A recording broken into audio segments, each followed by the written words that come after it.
Ya, itu keniscayaan, Pak. Oh, keniscayaan. Bahwa akan terjadi perubahan electrification itu akan terjadi, Pak. Ya. Nah, kita Toyota mempersiapkannya itu. Ya. Kita thinking way-nya adalah full package, Pak. Full package itu semua elektrifikasi kita siapkan. Oh. Mau baterai, mau hybrid, mau plug-in hybrid, mau fuel cell, mau hidrogen kita siapkan. Ya. Karena kita ingin memberikan apa ya, opportunity kepada customer untuk choices. Kamu milih yang mana lah? Ya. Nah, itu nanti hubungannya dengan lokal produksi, Pak. Tentu saja yang paling banyak dipilih oleh customer Indonesia maupun yang ekspor, itu yang kita lakukan lokal production. Yang volumenya besar ya, Pak.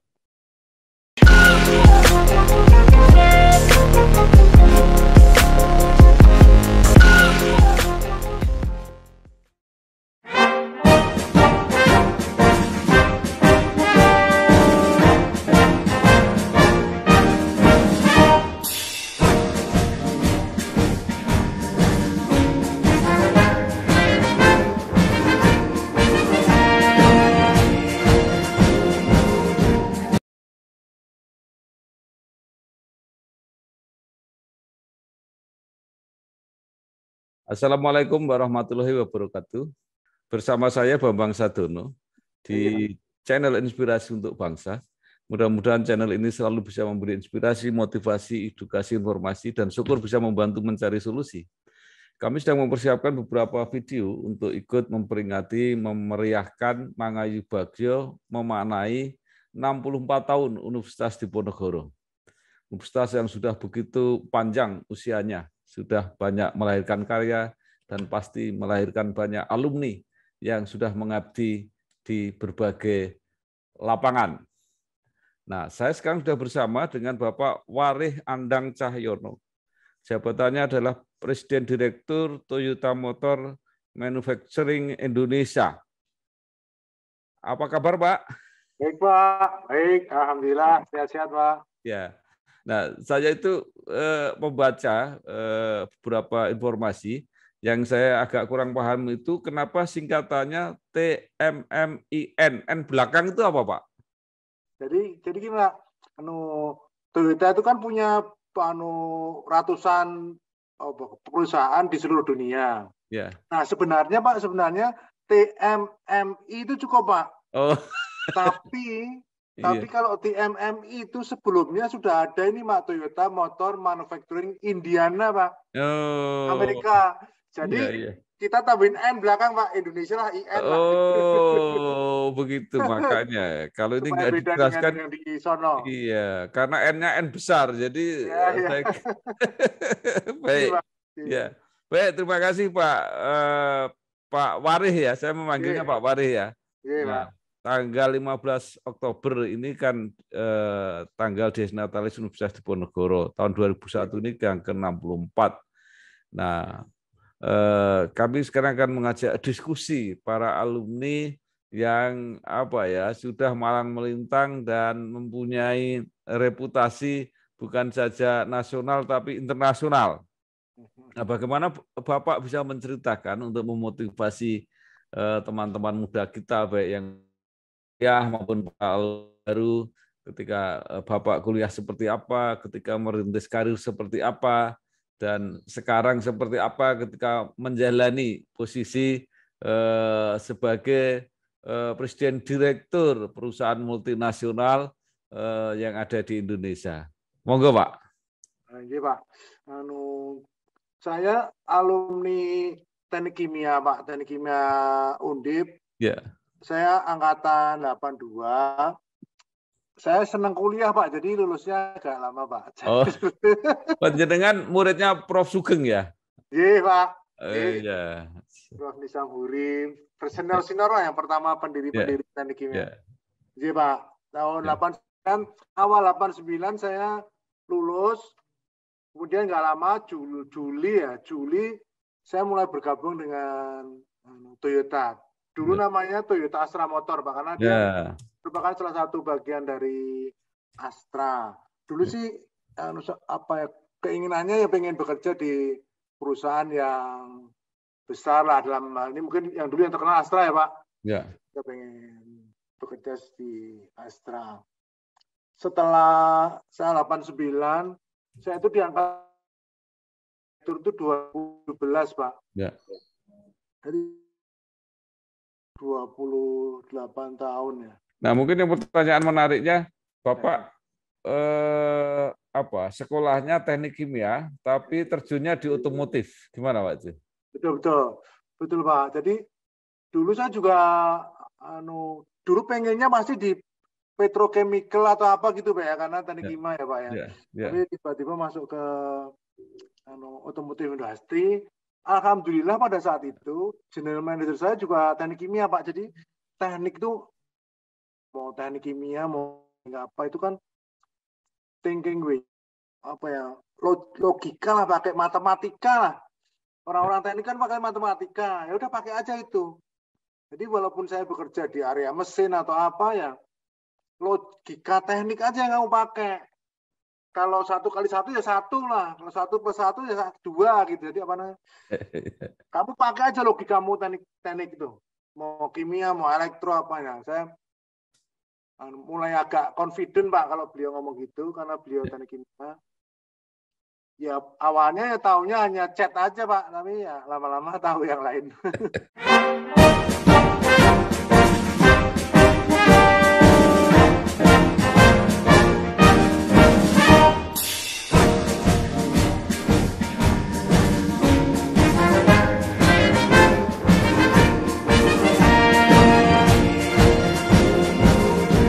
Dan tadi yang menarik, Pak Wari mengatakan bahwa misi utamanya adalah bagaimana bisa berkontribusi sebesar-besarnya untuk negeri tercinta.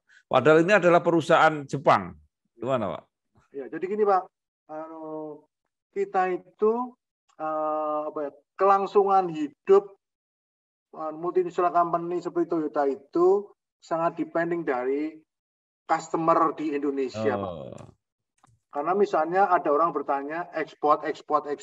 Yeah. Kita nggak bisa ekspor kalau domestic marketnya nggak accept, Pak. Jadi first priority kita adalah customer dalam negeri ini harus mencintai atau accept produk kita, Pak. Yeah. Baru kita punya opportunity untuk ekspor. Yeah. Karena kalau dalam negeri aja kamu nggak compete, bagaimana mau compete di pasar global ya? Jadi apresiasi kita kepada masyarakat atau customer dalam negeri itu sangat besar. Dan apa ya, Pak ya? Kita kan tenaga kerjanya banyak dari Indonesia ya, Pak. Jadi kalau kita contoh aja, Pak ya, kalau kita di Toyota itu ada sekitar 7.000 orang. Itu kalau sekarang orang Jepangnya itu mungkin 50 aja nggak ada, Pak. Jadi apa ya, Pak? Jadi ya walaupun multinasional company tapi almost dari untuk orang Indonesia, Pak. Jadi ya nggak ada question lagi bahwa ya you harus bermanfaat benar bagi negeri tercinta ini. Kalau enggak ya nggak ada yang mencintai lu lah gitu loh, Pak.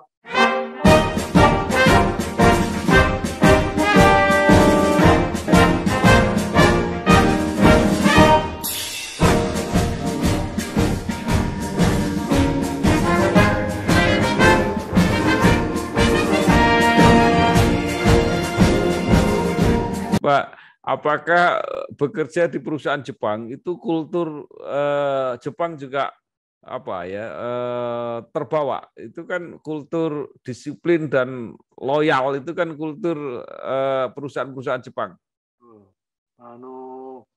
Sebenarnya mereka masih semua multinasional company itu punya kayak apa ya, Pak ya? Kayak fundamental thinking way atau fundamental DNA. Kalau kita, Pak, Toyota Way sama Toyota Production System. Dua fundamental itu. Tapi implementasinya itu ya nggak bisa plek podo, Pak.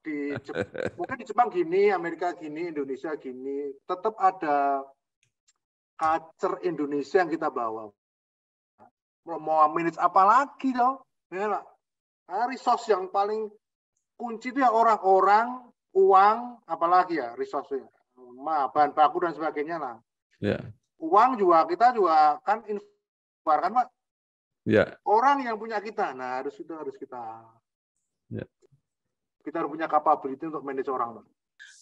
Kalau tidak salah kan ada desain-desain yang dibuat di Indonesia, akhirnya juga diminati di banyak negara, Pak. Ya, jadi Pak, kita itu kalau tadi membicarakan mengenai ekspor, kita udah ekspor, Pak. Kita ekspor mobil utuh atau CBU, ya kan?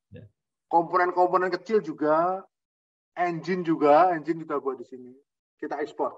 Bapak bicara mengenai spesifik development di Indonesia, misalnya seperti Kijang Innova itu, dulu kan sekarang itu udah masuk generasi ke-6, Pak. Jadi generasi pertamanya tahun 74 ya. Itu udah diekspor kemana-mana, Pak. Artinya ya, apa ya? Indonesia itu kalau dinilai dari styling atau desain tuh unik, Pak. Jadi misalnya, Pak ya, Kijang itu kalau kita tanyakan ke orang-orang Toyota di Jepang itu kok senang model gini ya? Iya. Nggak ngerti. Karena gini Pak, misalnya sekarang di dunia itu kecenderungannya orang suka SUV Pak. Yang kayak apa? Lebih sporty lah. Tapi negeri tercinta ini masih suka tipe-tipe MPV Pak ya. Kayak Innova, kayak Avanza. Jadi memang dalam mengembangkan suatu produk di negara itu benar-benar harus ngeliatin tadi Pak, domestic market. Customer Indonesia maunya apa? Baru nanti kita sesuaikan dengan permintaan global, Pak.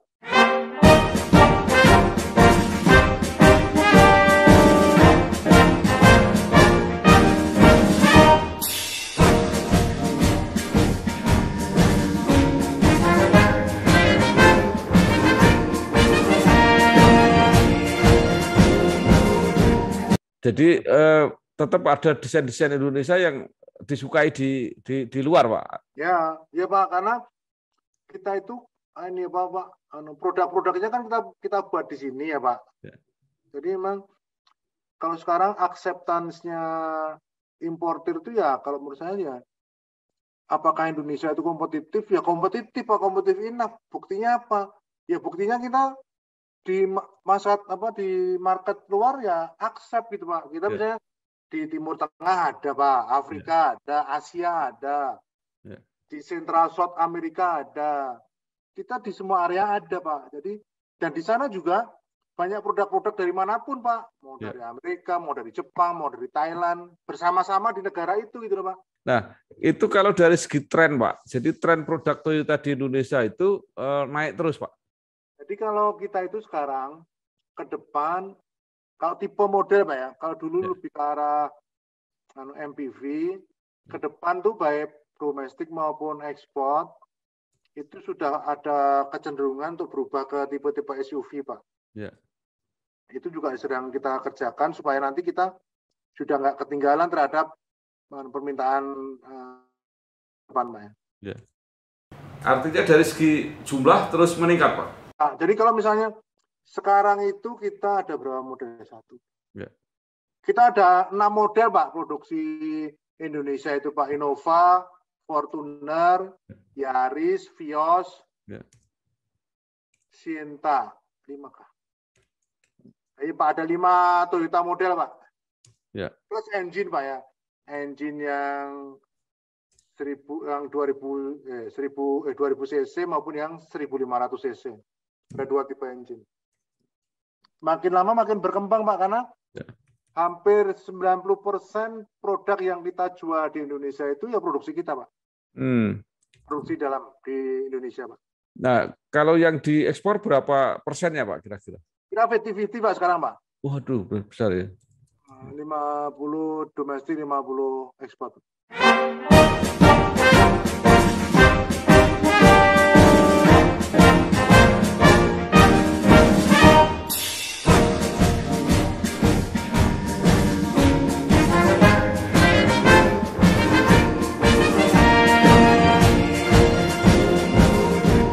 Nah, mengenai pabrik, Pak, apakah ada rencana untuk mengembangkan lagi di luar sekitar Jakarta lah, ada ke Jawa Tengah atau gimana gitu? Jadi kalau saya bisa cerita Pak, kita itu waktu tahun 90-an pabrik kita di Sunter Pak, di Jakarta. Jadi ada Sunter 1, Sunter 2. setelah tahun 98 atau tahun 2000 ke atas, kita tambah 3 lagi, Pak. Plan Kerawang, di Kerawang ya, plan 1, 2, plan 1, 2, 3. Tambah 3 plan lagi. Nah, di Kerawang itu plan 1, 2 itu 100 hektar, Pak. Kita punya tanah 100 hektar, ya 2 plan udah penuh lah, Pak. 2 plan penuh. Satu lagi yang plan ke-5, atau plan 3 itu, kita punya tanah 150 hektar, tapi masih dipakai hanya 30 hektar, Pak. Jadi masih banyak yang harus kita kembangkan lagi. Seperti Pak Bambang bicara, di daerah lain seperti apa? Nah, itu supply chain, Pak. Jadi gini, Pak. Industri otomotif itu yang kita kelola ya, Pak. Kalau secara total, apa ya, resources, budget atau apa ya. Yang kita kelola, Pak, dikelola oleh Toyota Indonesia itu 30% aja, Pak. 70% itu dikelola supply chain, Pak. Nah, supply chain kita ini hampir 200 supply chain lah. Lapis 1, Pak ya. Belum lapis 2, lapis 3. Nah, 200 atau 150 supply chain ini yang tersebar di mana-mana, Pak. Ada Jawa Timur, Jawa lah ya paling banyak. Jawa Timur ada, Jawa Tengah ada, Jawa Barat.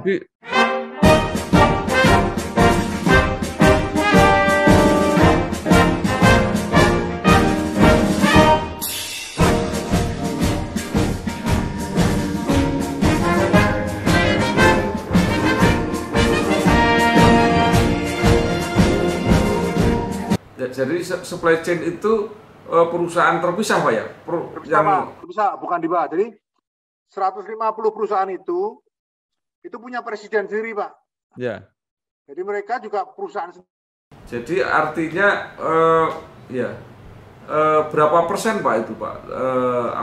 Suku cadang atau bagian-bagian itu yang... Nah, itu kan kalau satu mobil yang sederhana aja, Pak ya. Itu ada 3.000 part, Pak. Jadi ya 150 supplier itu mau 3.000 part itu. Ya, dia bikin kayak gitu, Pak. Ya semua part, sebagian besar part itu dibuat di luar, Pak. Kalau yang dibuat di dalam itu yang besar-besar kah? Hanya 30% aja, Pak. Nah, artinya di luar itu tetap di Indonesia atau dari... Jadi lokal konten kita itu kan yang paling tinggi kan 80-85%, Pak. Lokal konten kita itu kan sekarang berdasarkan lokal purchase, Pak. Lokal purchase. Artinya mereka diproses di Indonesia. Jadi hanya 15-20% aja yang kita impor, Pak. Nah, itu yang masih diimpor itu memang kita belum bisa atau seperti apa, Pak? Kalau saya sih business view ya, Pak. Nggak ada di dunia ini yang 100% ya, Pak. Nah, itu bisnis lah, Pak, karena kan nggak mungkin ya, Pak, semua lokal ya. Bisa atau enggak itu relatif lah, Pak ya. Relatif ya. Jadi itu kalau sekarang itu kita banyak yang elektronik, Pak, kayak CPU, komputer gitu. Tapi kalau Bapak tanya bisa apa enggak ya bisa, cuman kalau saya sih balance ya, Pak. Kalau udah lokal konten 70-80% itu udah optimum lah, Pak, kalau saya.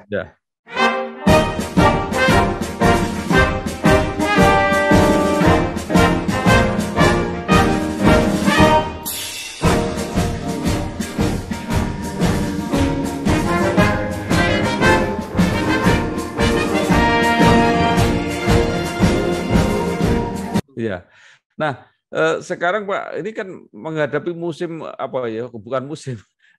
Situasi pandemi seperti ini dampaknya begitu besar apa enggak, Pak? Wah, itu besar sekali, Pak. Kita sudah hampir 1,5 tahun ya, Pak. Wah, besar sekali, Pak. Kita minus, Pak. Udah, Pak, berat sekali dulu. Ya bayangin aja, Pak, waktu tahun 2020 itu begitu pandemi gitu, kita langsung stop. Udah, Pak, stop produksi. Nggak ada permintaan. Stop produksi satu. Terus satu shift operation. Satu shift operation itu biasanya kan 2 shift, Pak ya. Dan tahun-tahun ini juga akan kemarin jadi fluktuasi ya. Pandemi membagus dikit, kita bisa 2 shift. Tapi PPKM lagi 1 shift. Jadi ya apa ya, Pak? Kalau ada yang bertanya, sekarang udah sembuh belum?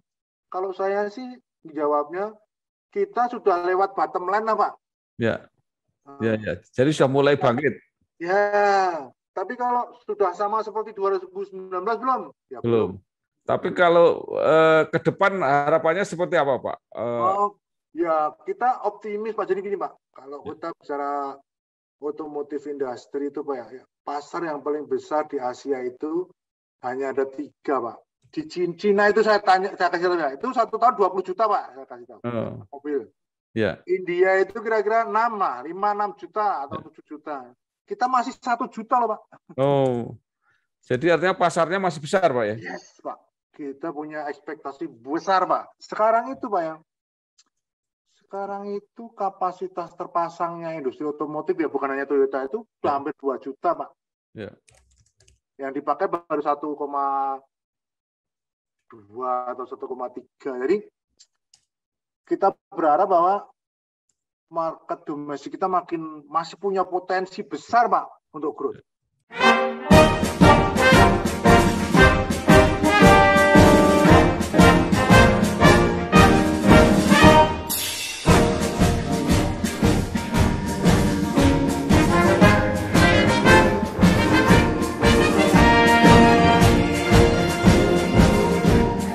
Nah, apakah Toyota mempersiapkan apa Pak? Kan biasanya orang tertarik model-model baru gitu. Betul. Ya itu Pak, makanya kita 5 tahun ke depan ini kan perubahan-perubahan pasti terjadi ya Pak. Kita tahun ini sudah 50 tahun Pak. Jadi kita mulai ada di Indonesia itu tahun 71 Pak. Jadi 2021 ini 50 tahun Toyota Indonesia. Dan kita berpikir 50 tahun ke depan lagi apa yang bisa kita perbaiki atau apa yang bisa kita tawarkan ke customer Indonesia, model-model yang lain atau bisnis-bisnis yang lain. Karena sekarang kita berpikir gini Pak, sekarang kan namanya otomotif bisnis ya Pak. Ya. Tapi sekarang kita mulai berpikir dari otomotif bisnis ke mobility bisnis. Artinya gini Pak, tidak hanya menjual mobil, tapi bagaimana juga menawarkan services atau jasa yang meliputi seluruh supply chain mobil itu Pak, mulai services lah, kebutuhan konsumer lah Pak, kayak misalnya Bapak kalau melihat Gojek itu kan sebenarnya thinking way-nya kayak apa maunya customer kita bisa gitu Pak ya. Nah sebenarnya otomotif itu juga harus gitu. Bukan hanya kamu menyediakan mobil, tapi apa yang diinginkan customer dengan mobil itu kamu juga harus bisa jawab gitu.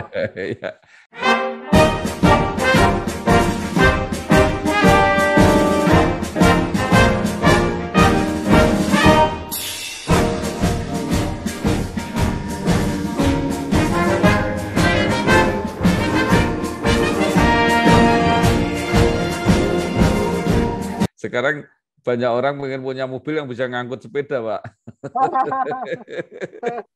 Karena orang suka sepeda sekarang. Gitu-gitu, Pak. Jadi mobil itu fungsinya bukan hanya mengantarkan orang dari satu tempat, tapi macam-macam. Ngangkat sepeda, misalnya belanja.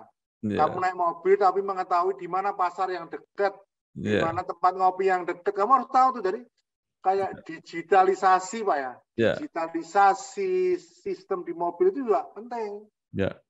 Nah, supaya orang tuh bisa gampang lah. Toyota mau terjun ke mobil listrik apa enggak Pak? Ya, itu keniscayaan Pak. Keniscayaan. Bahwa akan terjadi perubahan electrification itu akan terjadi Pak. Nah, kita Toyota mempersiapkannya itu.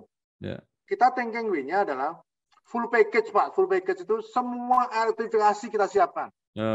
Mau baterai, mau hybrid, mau plug-in hybrid, mau fuel cell, mau hidrogen kita siapkan. Karena kita ingin memberikan opportunity kepada customer untuk choices. Kamu milih yang mana lah. Nah itu nanti hubungannya dengan lokal produksi Pak. Tentu saja yang paling banyak dipilih oleh customer Indonesia maupun yang ekspor itu yang kita lakukan lokal production yang volumenya besar ya Pak. Jadi Pak Warih ini memimpin seluruh operasi Pak ya, tidak hanya produksi tapi juga pemasaran. Produksi aja Pak, produksi aja Pak. Produksi, ya. Pemasarannya ada lagi namanya TAM Pak, Toyota Astra Motor Pak. Oh, ya. Jadi Toyota itu ada 2 company Pak, yang ngurusin pemasaran sama yang manufacturing. Saya manufacturing Pak, termasuk suppliernya. Iya betul.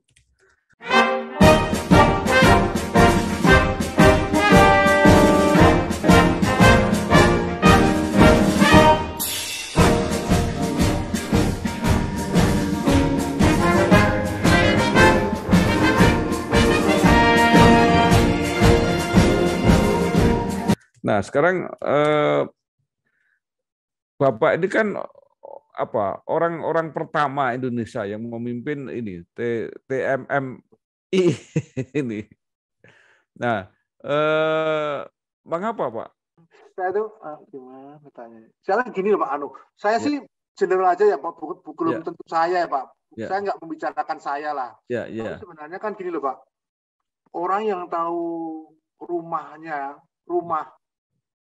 ya dia sendiri ya Pak. Yang tahu Indonesia itu harusnya orang Indonesia lah Pak. Kalau saya ya Pak ya. Iya. Sepintar apapun ya. Iya. Jadi ya wajar lah ya kalau orang Indonesia memimpin perusahaan di Indonesia. Kan saya sih Pak ya. Iya.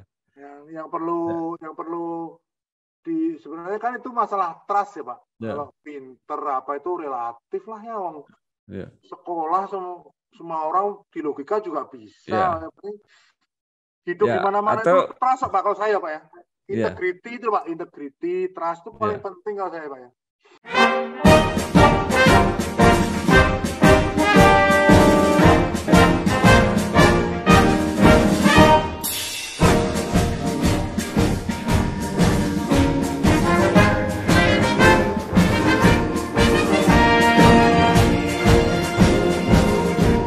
Apakah Bapak memang berkomunikasi dengan baik dengan bos-bos di Jepang? Misalnya Bapak memang pintar bahasa Jepang gitu.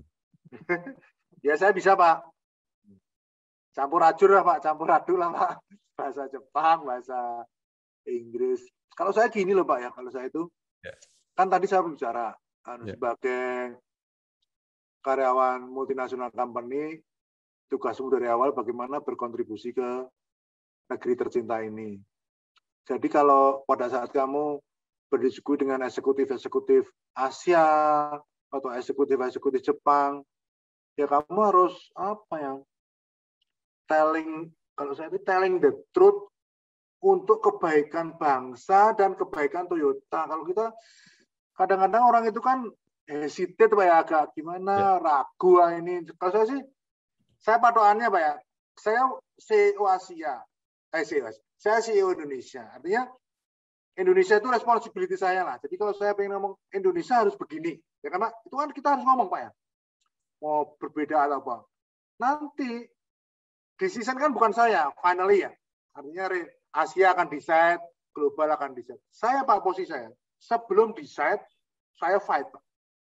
Yang terbaik bagi Toyota Indonesia itu apa? Yang terbaik bagi bangsa Indonesia itu apa? Itu Pak sebenarnya yang harus terus kita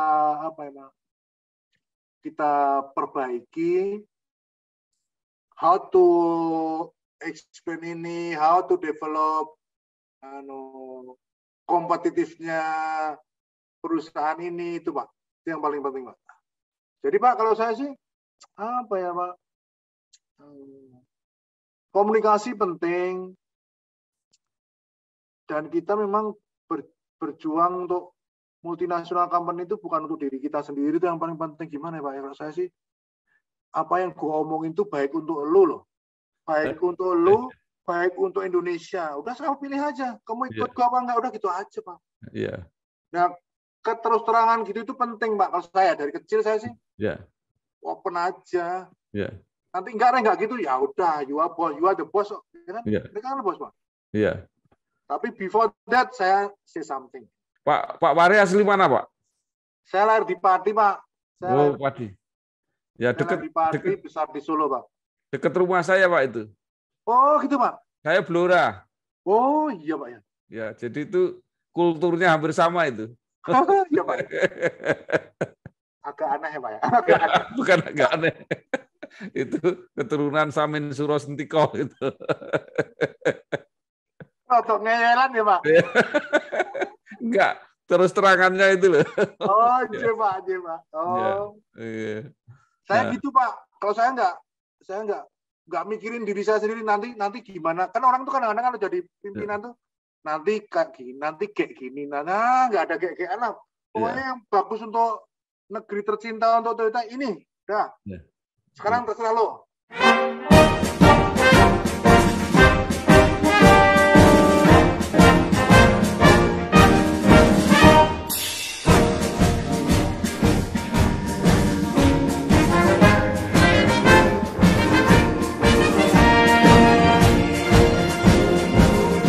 Baik, terakhir Pak Wari, ini apa saran Bapak ya? Ini kan bicara tentang 64 tahun Undip. Jadi saran Bapak baik pada Undip maupun pada mahasiswa, pada alumni supaya bisa diterima di lapangan kerja, artinya bisa berkarir akhirnya seperti Bapak. Kemarin baru saja kita juga kerjasama dengan Fakultas Teknik ya Pak.